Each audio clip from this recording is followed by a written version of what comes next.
பெரம்பூருக்கு போகாத விஜய் கரூருக்கு போறாரு அப்படின்ற விமர்சனம். எந்த சம்பவத்தில் இது நடந்து நீங்க போய் கொடுக்குறீங்க அப்படின்ற கேள்வியும் புறக்கணிக்க முடியாது. சார், அரசியல்வாதி ஆன பிறகு விஜய் செய்யறது எல்லாமே இப்ப ஆன்மீக துறை மாதிரி நடந்துக்காரு. உங்களை விட சபதமிடுவதில் கில்லாடிகள் உங்களுக்கு எதிரணியில் இருக்கிற எதிர்க்கட்சிகள். சமூகத்தை சீரழிக்கிற வேலையில தாவேக்கு அமைச்சர்கள் இருக்கிறாங்க. ஏன்னா அவ்வளவு போதையின் உச்சத்துல இருக்கிறாங்க, ரீல்ஸ் போதையில. முழுக்க அமைச்சர் கீர்த்தினாதான் அந்த பெண்களை இழிவுபடுத்தினார். இன்னைக்கு சின்னதா நடந்துட்டு இருக்கு. இதுக்கு ஒரு முற்றுப்புள்ளி வைக்க நான் திரும்பி ஏன் விஜய்னு எழுக்கிறேன்னா, அவர் சொன்னதான் சார் பயப்படுவாங்க. தலைவர் கவனிக்கிறார். வைகோ விமர்சிக்கிறாரு, நோபல் பரிசு கொடுக்கணும்னு சொல்லி. சிறுத்தைகள்னு 100 பேர் ரொம்ப ஆக்டிவா இயங்குறவங்க இருக்கிறான் சோசியல் மீடியால. வைகோ கிழிச்சு தொங்க விடுறதுக்கு எவ்வளவு நேரம்? இந்த அரசுக்கு குடைச்சல் கொடுக்குற வேலை. நான் யார் முதலமைச்சராக இருந்தாலும், யார் கவர்னராக இருந்து இதை செஞ்சாலும் வித்தியாசம். பிஜேபியை இன்னும் கடுமையாக எதிர்க்கிற துணிச்சல் விஜய்க்கு வரல. விஜய் இழுக்கிறார் நம்ம சொல்றோமே, அது ரெண்டாவது தான். முதல்ல அதுக்கு வாய்ப்பை கொடுத்தது சாட்சாத் எடப்பாடி தான். நம்பிக்கை மீடியா நேயர்கள் அனைவருக்கும் வணக்கம். இன்று நம்முடைய சிறப்பு நேர்காணலில் மூத்த பத்திரிகையாளர் திரு SP லட்சுமணன் அவர்கள் இணைந்திருக்கிறார். சார் வணக்கம். வணக்கம். விஜய் அவர்கள் கரூர் பயணம் விமர்சனத்துக்கு உள்ளாவது. என்னன்னா, அரசு பண்ணி கொடுக்க போறேன் அப்படின்னு சொல்றாரு. அதுக்கு ஆஸ்பிரன்ஸ்லாம் ஒரு பக்கம், நாங்கள் இவ்வளவு நாள் கஷ்டப்பட்டு படிச்சுட்டு இருக்கோமே, இவர் இதுக்கு கொடுக்குறாரு அப்படின்ற ஒரு விஷயம் சொல்லப்படுது. கருணை அடிப்படையில் வேலை கொடுக்கறது ரொம்ப நாளாக வழக்கத்தில் இருக்கக்கூடிய ஒரு விஷயம். கரூருக்கு அரசியல் காரணமாக தான் இன்னைக்கு போறாரு. பெரம்பூருக்கு போகாத விஜய் கரூருக்கு போறாரு அப்படின்ற விமர்சனம் முன்வைக்கப்படுவதற்கு என்ன காரணம்? இல்லை, வேலை வாய்ப்பு கொடுக்கறது ஒன்றும், அதாவது ஒரு உயிரை பறிகொடுத்த ஒரு குடும்பத்துக்கு பண உதவியோ இது மாதிரி வேலை வாய்ப்பு உதவிகளோ செய்கிறது தப்பு இல்லை, மனிதாபிமான அடிப்படையில். எந்த சம்பவத்தில் இது நடந்து நீங்கள் போய் கொடுக்குறீங்க அப்படின்ற கேள்வியும் புறக்கணிக்க முடியாது. விஜய் பதில் சொல்லி தான் ஆகணும் அதுக்கு. அப்போ ஒரு அரசியல் கட்சியிலையும் நடக்கக்கூடாது. கடவுள் புண்ணியத்தில் நடந்துட்டா அப்படி எல்லாருக்கும் இதை செய்வீங்களா அப்படின்னு ஒரு கேள்வி அதுக்கும் பதில் சொல்லணும்ல கவர்மெண்ட்டு. அது ஒன்று. ரெண்டாவது, இப்போது 41 பேரில் ஏதோ 32 பேருக்கு எவ்வளோக்கா ரெடியாக இருக்குன்றாங்க. அந்த 32 பேரும் அந்த ஆஸ்பிரண்ட்ஸில் அவங்களும் தானே நடக்கும். ஏதோ வேறு மாநிலத்தை சேர்ந்தவங்களுக்கு ஒன்றும் கொடுக்க போகிறது இல்லையே. அந்த மாதிரி லீகலாக சரி இருக்குது, மனிதாபிமான அடிப்படையில் தப்பு இல்லை அப்படின்னா கூட, ஒரு அரசியல் நிகழ்ச்சியில் நடந்த ஒரு நிகழ்வு, அதில் உங்கள் மீதே பல விமர்சனங்கள் இருக்கிற போது, பதில் இன்னும் கிடைக்காத போது இதை செய்யலாமான்னு ஒரு கேள்வி இருக்குது. எனக்கு தெரிஞ்சு இந்த பிரதிவாதங்கள், இல்லை விஜய் கரூருக்கு போய் ரோட் ஷோ பண்ணுறாரோ, இதெல்லாம் கொடுக்குறோம், எல்லாம் ஒரு நாள் கூத்து தான். இதை தாண்டி ஆட்சி அதிகாரத்தில் ஒரு கவனம் செலுத்தணுன்றதான் நம்ம எதிர்பார்க்குறோம். இந்த விமர்சனங்கள் தவிர்க்க முடியாதது. வழக்கம் போல் கடந்து போகாமல் தான் மனசில் என்ன நினைக்கிறேன்னு விஜய் சொல்லணும். இதுக்கு பதில் சொல்லணும் இல்லை அவர். கண்டிப்பாக. இப்போ கரூருக்கு போகிறது அரசியல் நகர்வாக தான் புரிஞ்சுக்க முடியுமா? அதுவும் ஒரு காரணம் சார். அரசியல்வாதி ஆன பிறகு விஜய் செய்யறது எல்லாமே இப்போ ஆன்மீக துறை மாதிரியா நடந்துக்குவார் அவரு. மற்ற ஊருக்கு போக முத கருவுப்பா இடைத்தேர்தல் வரப்போகுதுன்னு ஒன்று. ப்ளஸ் அவர் மனசுல ஒரு இறக்கம் இருக்கு. இதெல்லாம் ஆட்சிக்கு வருவோன்னு தெரியாத போதே இறந்தவங்க குடும்பத்துக்கு 20 லட்சம் கொடுத்தவர் தானே அவரு. அதை போய் நம்ம அந்த ஆங்கிள் உள்நோக்கம் கற்பிக்க தேவையில்லை. அரசியலா பண்றாரு. ஆமா, அதை அதுக்கு பயன்படுத்திக்க தான் செய்வாரு. MR விஜயபாஸ்கர் இவங்க பக்கம் வந்ததுக்கு பிறகு அங்க போறாரு. அதான் இடைத்தேர்தல். MR விஜயபாஸ்கர் வந்ததுனாலதான் இடைத்தேர்தலே வருது. அவர் பேசாம இருந்தா கரூர்ல எதுக்கு தேர்தல் வரப்போகுது? சரிதானா? ஸோ அது அரசியலும் இருந்தால் நான் ஆச்சரியப்பட மாட்டேன். அது ஒன்றும் தப்பும் இல்லை. இடைத்தேர்தலில் அவர் கான்சென்ட்ரேட் பண்றாருன்னு ஒரு பக்கம் இருக்கும்போது, அதிமுக MLAக்கள் விஜய் நோக்கி கவர்ந்து இழுக்கப்படுறாங்களா அப்படின்ற ஒரு கேள்வி முன்வை. கவர்ந்து இழுக்கிறாங்களா, இவ கைத்த கட்டி இழுக்கிறாங்களா, இல்லை அவங்க வர்றாங்களா? உட்கட்சி அடிப்படை காரணம் எடப்பாடியினுடைய அந்த ஒரு பிடிவாத குணம் தான் காரணம். அதில் குறி வச்சு இப்படி இழுத்து அடுத்து யாரு நெக்ஸ்ட் அப்படின்னு ஏதோ ஒரு ஆர்வம், இவ்வளோ ஆர்வம் காட்டுறது தாவேக்காவுக்கு நல்லதில்லை. 2 ஆபத்து அதில் இருக்கு.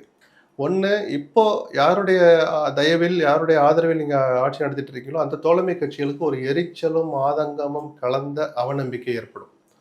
நம்மளை நம்பாமல் இப்படி அவரே சொந்தமாக தனிப்பெரும்பான்மை பெற முயற்சி பண்ணுறாரோ அப்படின்னு. ரெண்டாவது, நாளைக்கு நீங்கள் செய்கிற இந்த வேலையை எதிர்கட்சிகள் செய்ய ஆரம்பித்தா, என்னைக்கோ ஊத்தங்கர் MLA அதில் ஒரு பக்கம் இருக்கட்டும், உண்மையா பொய்யா நடக்குதான்னு அந்த ஒன்னோட நிற்குதா, இல்லை இன்னும் நிறைய வலை வீசுகிறாங்களா, திமுகவா அதிமுகவா, இல்லை நம்மளாம் ஆச்சரியப்படுற மாதிரி சத்தமேலாம் பிஜேபி ஏதாவது பண்ணிக்கிட்டு இருக்கா, நாளைக்கு ஏதோ ஒரு தடவை அப்படி ஏதோ ஒரு நாள் அது நடக்கிற போது நீங்கள் எப்படி அதை டிஃபெண்ட் பண்ணுவீங்க? எப்படி மக்கள்கிட்ட போய் முறையிடுவீங்க? இப்படி எங்கள் கட்சி MLAக்கள் இழுக்கிறாங்க, நீ என்னப்பா பண்ணிட்டு இருந்த கேட்பாங்கல்ல. இந்த ஆபத்தும் இருக்கு அதில். இதை விஜய் உணர்ந்து, நான் திரும்ப சொல்கிறேன், உங்களுக்கு ஒரு அற்புதமான வயசில் ஆரோக்கியமான உடல் நலத்தோடு நீங்கள் இருக்கிற போது நல்ல வாய்ப்பு கிடைச்சிருக்கு. அரசாங்கத்தை நடத்துறதுல கவனம் செலுத்தணும். இந்த ஆட்சிக்கு இன்னொரு 4-5 மாதத்துக்கு குறைஞ்சபட்சம் ஆபத்து இல்லை.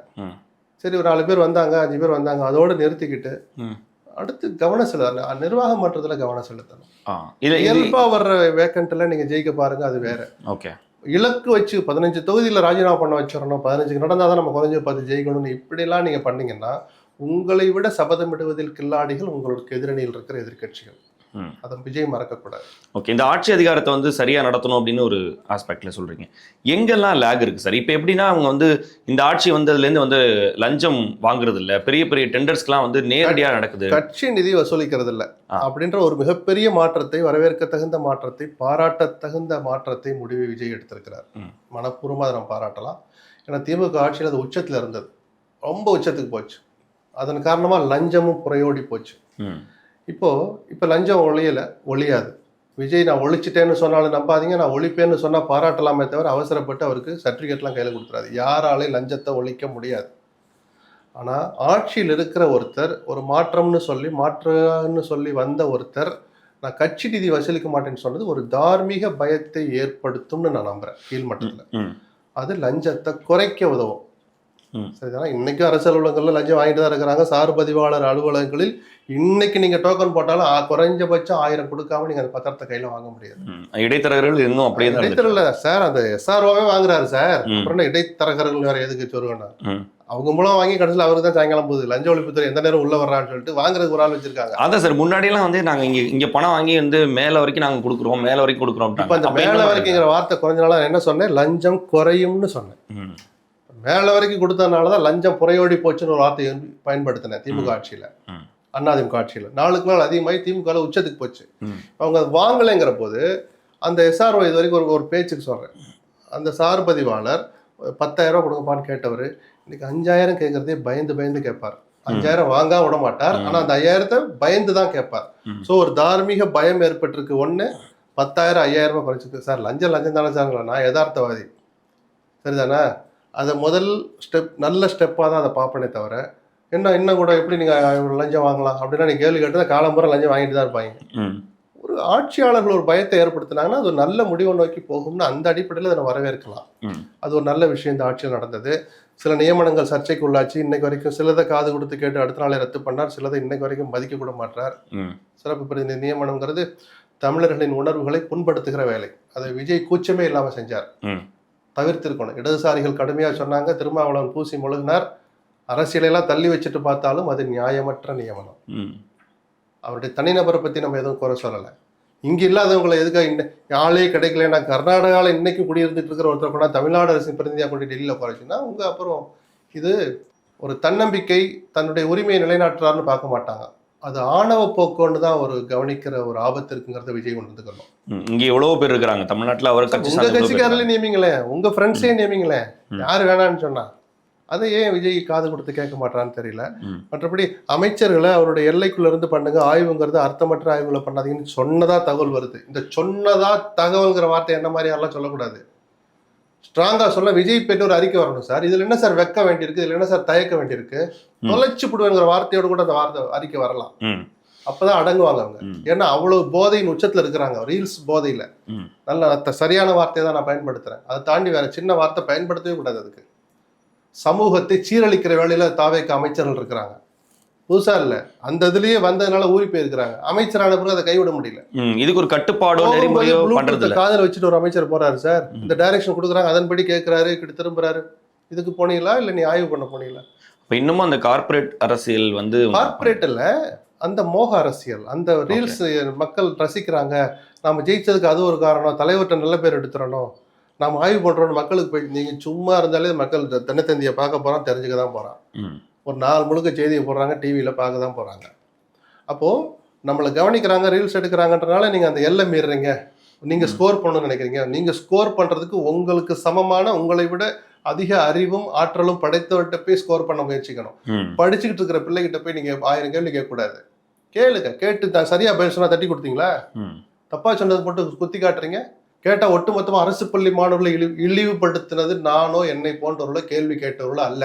முழுக்க அமைச்சர் கீர்த்தினாதான் அந்த பெண்களை இழிவுபடுத்தினார். அது தன்னை தற்காத்துக்கிறதுக்கு அவங்களை பூரா போர்வையா பாதுகாப்பு கவசமா கொண்டு வர்றாரு. தப்பு மேல தப்பு, ஒரு தப்பை மறைக்கிறதுக்கு இன்னொரு தப்பு, ராஜ்மோகன் மறைக்கிறதுக்கு இன்னொரு பை. அக்கா மாதிரி தான் அவங்க கேட்டாங்கன்றாரு. இவ்வளவு ஏன் சப்ப கட்டு கட்டுறீங்க? அப்ப நீங்க என்ன திருந்தலைன்னு அர்த்தம். திருந்த மாட்டீங்கன்னு ஒரு பயம் வருது. அதுக்காக வெளிப்படை அமைச்சர் கீர்த்தனாவை நான் கண்டிக்கிறேன்னு ஒரு சக அமைச்சர் சொல்ல மாட்டாரு.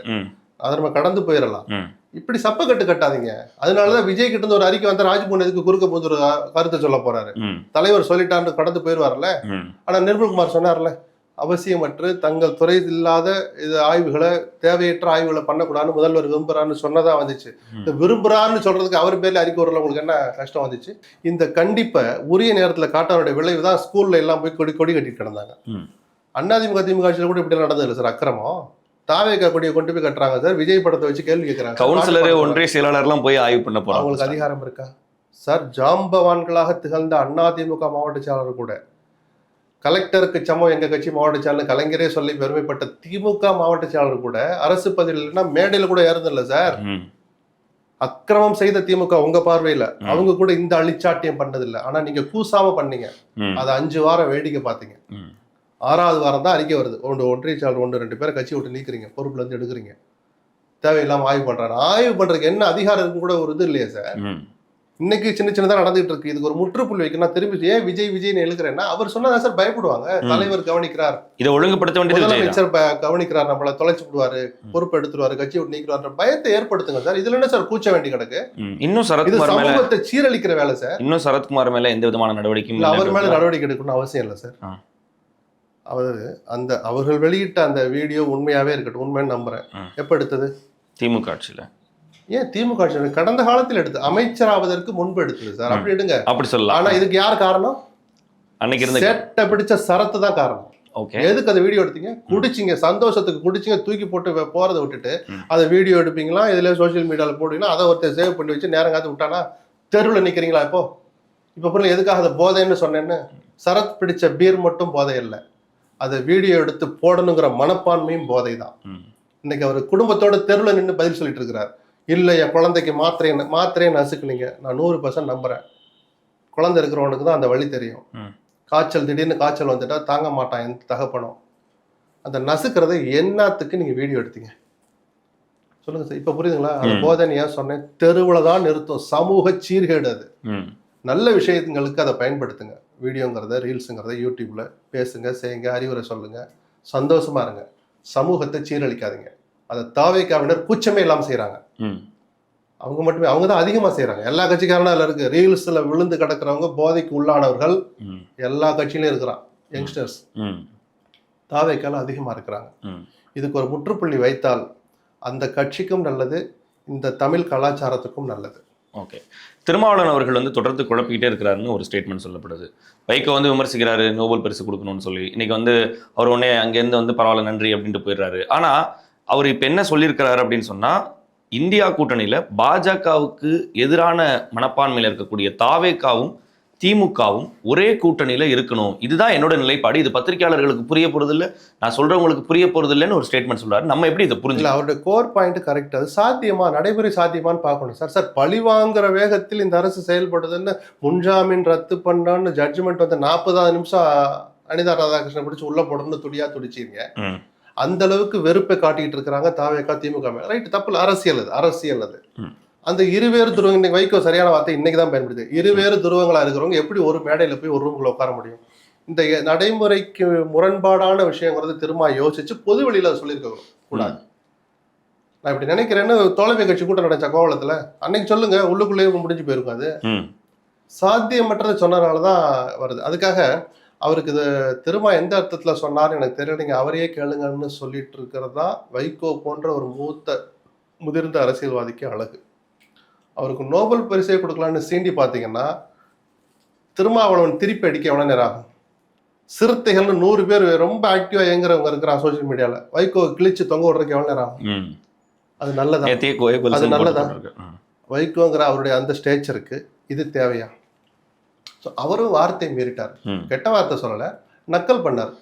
ஒரு சக தோழமை கட்சி தலைவரை, ஒரே அணியில இருக்கிறவர்களை இப்படி பயன்படுத்திருக்க கூடாது வார்த்தைகள்னு சொல்றாங்க. இதுக்கு இடம் கொடுத்தது திரும்ப, அதுல ஒரு அர்த்தமற்ற கொஞ்சம் எல்லை மீறினவர் வைகோ. ஆனா இது நான் திரும்ப, இது 2 பேர் சம்மந்தப்பட்ட விஷயமா? ஒட்டு மொத்தமா இந்த அரசுக்கு தான் சங்கடம். ஏன்னா கூட்டம் போட்டு பேர் வைக்காமே கலைஞ்சோம், அடுத்த கூட்டம் என்னைக்கு வைக்கிறது, என்னைக்கு தேதியை குறிக்கிறதுக்குள்ள நீங்க இப்படி அடிச்சுட்டு கிடந்தீங்களான்னு சங்கடம் யாருக்கு? விஜய்க்கு தான், தாவேக்காவுக்கு தான். எல்லோரும் சேர்ந்து ஒரு இப்படி மண்ணை போடுற மாதிரி இருக்குது. இது அவ்வளவு நல்லது இல்லை. நீங்க சொல்ற மாதிரி இது வந்து சாத்தியமில்லாத ஒரு விஷயமா இருக்கு. திமுக வந்து ஏற்கனவே வந்து இந்தியா கூட்டணியில் இருக்கிறோமா இல்லையான்றதுல ஒரு குழப்பத்துல தான் இருக்கிறாங்க. குழப்பத்தில் அவங்க தெளிவா இருக்கிறாங்க. தேசிய முக்கியத்துவம் வாய்ந்த பிரச்சனைகளில் எங்களுடைய நிலைப்பாட்டை எடுப்புமே தவிர இந்தியா கூட்டணி கூட்டத்தில் கலந்துக்க முடியாதுங்கிற தெளிவாக சொல்லிட்டாங்க. அப்போ அப்படி இருக்கும்போது இப்போ தாவேக்காவும் அந்த இடத்துல இருப்பாங்களான்ற ஒரு கேள்வி இருக்குல்ல சார்? அது அவங்களுடைய கட்சி நிலைப்பாடு. இல்லை, இப்போ இவங்க புதுசா 3வது ஒரு அணியை உருவாக்குவாங்களா தாவேக்கா தலைமையில? யாரு? தாவேக்கா தலைமையில. அதெல்லாம் பொறுத்திருந்து பார்ப்போம். முதல்ல இங்க இருக்கிற கூட்டணிக்கே ஒரு பேர் வைக்க முடியாம கிடக்கு. யார் ஒருங்கிணைப்பாளர் முடிவு எடுக்காம என்ன கஷ்டப்படுறாங்கன்னு சொல்லல. அன்னைக்கு அந்த முடிவு எடுக்க முடியல. ஓகே, சரிதானா? இதெல்லாம் முடியட்டும். அப்புறம் நீங்க தேசிய அரசியலுக்கு அப்புறம் போவீங்க. ஓகே. அது இயல்பா பிஜேபிக்கு எதிரணியில் இருக்கிறவர்கள்லாம் ஒரு இடத்துல போய் சேர்றதுங்கிறது இயல்பான ஒண்ணுதான். அதுல சேர்றதுல சங்கடங்கள் இருந்தா அவங்க ஒரு தனி அணியா நிக்கிறதும் தவிர்க்க முடியாது. கடந்த காலங்கள் பார்த்ததுதான். தாவேக்கா அதுக்கு இன்னும் ரொம்ப தூரம் போகணும். ஓகே. அவங்களுக்கு ஒன்றும் அவ்வளவு நிர்பந்தம் இல்லை. நாளானைக்குள்ள முடிவு எடுத்தாகணும் அப்படின்லாம் என்ன இருக்கு இப்போ? ஆளுநர் அர்லேக்கர் வந்து ஆய்வு பண்ணிட்டு நான் வந்து அதை கவர்மெண்ட் கிட்ட போய் சொல்றேன், எங்கிட்ட வந்து சொல்லுங்கன்னு ஒரு ஸ்டேட்மெண்ட் மனுவை என்கிட்ட கொடுக்கன்னு கேட்கிறார். இது இந்த முட்டையில முடிபிடுங்கிற வேலை மாதிரி தேவையில்லாத ஆணி. அது இந்த அரசுக்கு குடைச்சல் கொடுக்குற வேலை. நான் யார் முதலமைச்சராக இருந்தாலும் யார் கவர்னராக இருந்து இதை செஞ்சாலும் நான் இப்படி தான் சொல்லுவேன். ஏன்னா அவருக்கு அந்த அதிகாரம் இல்லை. அதனால நீங்க சாதிக்க போறது ஒண்ணுமே இல்லை. அங்கே மனு கொடுத்து அது forward to home secretary, forward to revenue செக்ரட்டரின்னு போடுறதுக்கு எதுக்கு நீங்க ரப்பர் ஸ்டாம்ப் வேலை இருக்கு? அதுக்காக நேராக கோட்டைக்கு போடான்னா 2 நாள் முன்னாடியே கூட அது ஒரு எஃபெக்ட்டுக்கு வர ஆரம்பிச்சிடும். இது சீன்ற வேலைன்னு தான் நான் பாக்குறேன். அதுக்கு வந்து நிர்மல்குமார் ரியாக்ட் பண்றாரு. ஆனா விஜய் தரப்புல இருந்து ஒரு இல்ல, அதுக்கு ரியாக்ட் பண்ணல. இதுதான் இந்த அரசு பண்ண தப்பு.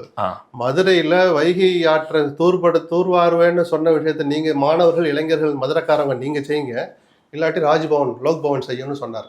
அதுக்கு நிர்மல்குமார் ரியாக்ட் பண்ணார். ஆனா இப்படி அரசினுடைய நிர்வாகத்திலே தலையிடுற மாதிரி மனு, மக்கள் குறைகளை என்கிட்ட வந்து சொல்லலாம், மனு கொடுக்கலாம்னு சொன்னது நேரடியா தலையிடுற விஷயம். அதை கூட சமாளிக்கலாம். நம்ம ஒரு என்ன சொல்றது, ஒரு இலகிய மனம் படைத்த விவசாயிகள் மீது அக்கறை உள்ள ஒரு வறண்ட ஆறை பார்த்து இறக்கப்பட்ட ஒரு மனிதனா கூட நீங்க அர்லேக்கருக்கு அப்படி கூட டெபினிஷன் எடுத்துட்டு போயிடலாம். இது சீன்ற வேலை. இன்னைக்கு வரைக்கும் இந்த அரசு இருந்து ஒரு அறிக்கை கூட வரல. எங்க வந்துச்சு நிர்மல்குமார் இருந்து? இல்ல வேற அமைச்சர்கிட்ட இருந்து எங்க வந்துச்சு?